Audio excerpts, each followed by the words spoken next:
So, ngayon pong araw na to ay on the way po kami ngayon sa Baler. 7 hours na biyahe mula dito sa Tanawan. Sana po ay magkaroon po kami ng safe travel. Stay tuned po kayo dito sa ating vlog para madala namin kayo sa adventure namin papunta sa Baler at sa pag-install ng solar power system po doon. So, maraming salamat mga ma'am sir. Let's go!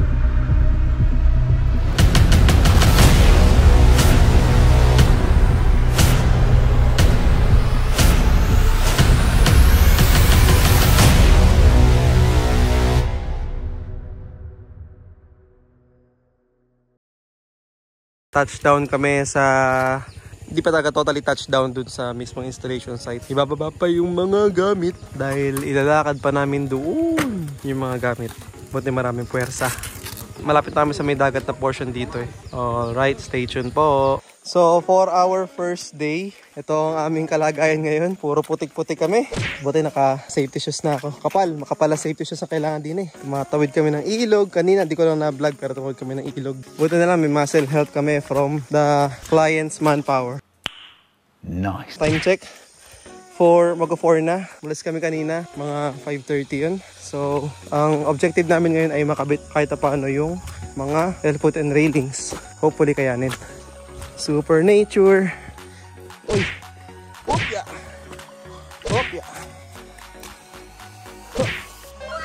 Okay, so yun lang po. Stay tuned po tayo. Papakita ko sa inyo yung installation site pag nandun na po tayo.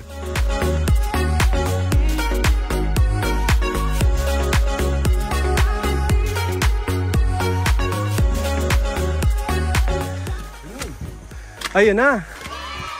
May kataasan din. Ayan, ayun po yung site. Ayun po yung installation site.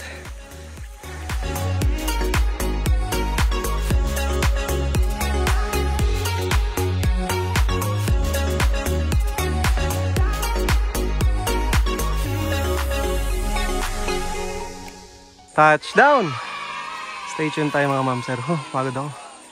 Yan, ang hirap talaga magtrabaho habang umuulan. Tingnan nyo naman, ito pa lang natapos namin ngayon.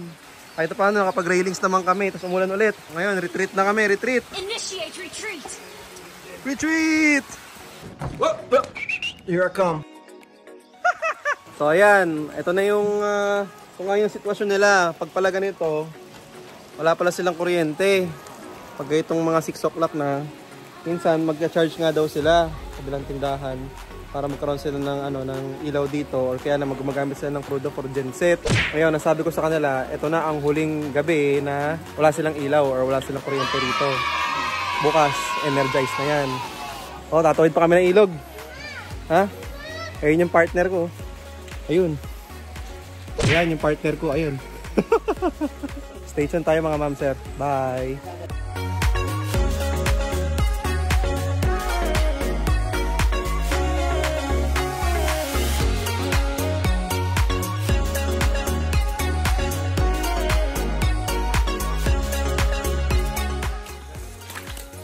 Yun na, si Johnson. Parang na-malnourished yung karga natin ah. Tanan naman no. Ayan nga po. Good morning po sa inyo. For our second day. Ito ang aming sitwasyon. Tatawid na naman kami ng ilog. Stay tuned lang po tayo mga ma'am sir para sa ating wiring mamaya. Papakita namin sa inyo.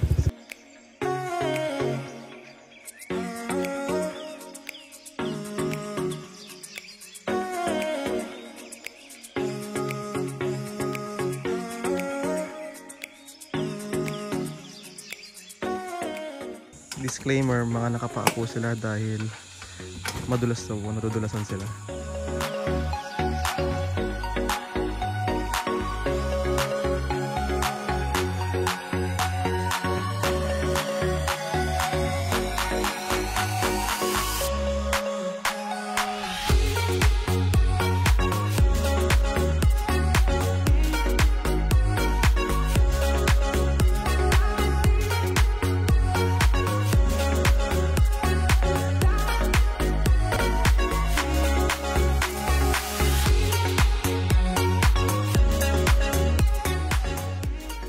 O ayan, kami po ay nakatapos na sa aming installation.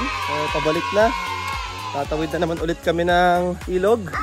Pero ang mga kasama ko iniwan na ako kaya solo trekking na ako ngayon. Bye bye!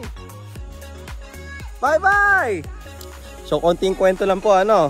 Malis kami, 5:30. Dumating na kami sa site, mga 2 o'clock na. Sobrang haba ng biyahe namin. Pag kinolekta mo lahat ng biyahe namin, pati magiging biyahe namin mamaya pa uwi, mas mahaba pa yung biyahe namin kaysa sa naging installation namin. Sipin nyo yun. Oras na ngayon, no?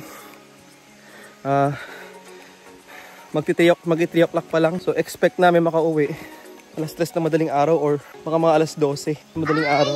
Hindi rin namin ina-expect. Although binigay na kami ng hint ng client namin na bundok nga siya, ganun pala katindi yung kanilang experience doon. Genset lang daw sila, yung source ng power nila doon. Tapos dito, kung magpakabit naman sila ng kuryente dyan, napakadaming dadaanan na linya. Lahat ng gastos na yun ay naibsan sa pamamagitan ng paggamit ng solar power system. Kung halimbawa magpakabit pa sila ng kuryente, no? 24 pesos daw per kilowatt hour ang gastos nila sa kuryente. So kung halimbawa magpagana ka ng 1 horsepower na aircon sa 3 oras lang, papalo na yun ng 7 times 24. 24, 48, 96,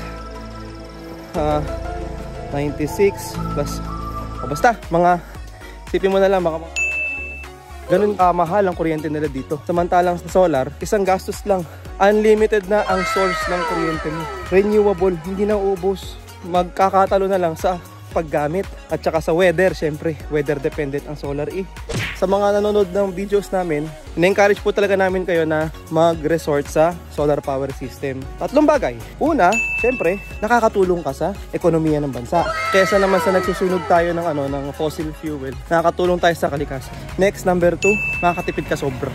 Kahit magbago-bago pa presyo ng kuryente, hindi ka maapektuhan. Ikaw mismo, sarili mo yung nag-generate ng sarili mong source of power. Pangatlo, hindi ka apektado ng brownout or power outage. Na-encourage ko po kayo na mag-invest sa solar. Kasi talagang sulit po talaga ang investment niyo. At ngayon na nga ho, karga-kargahan na.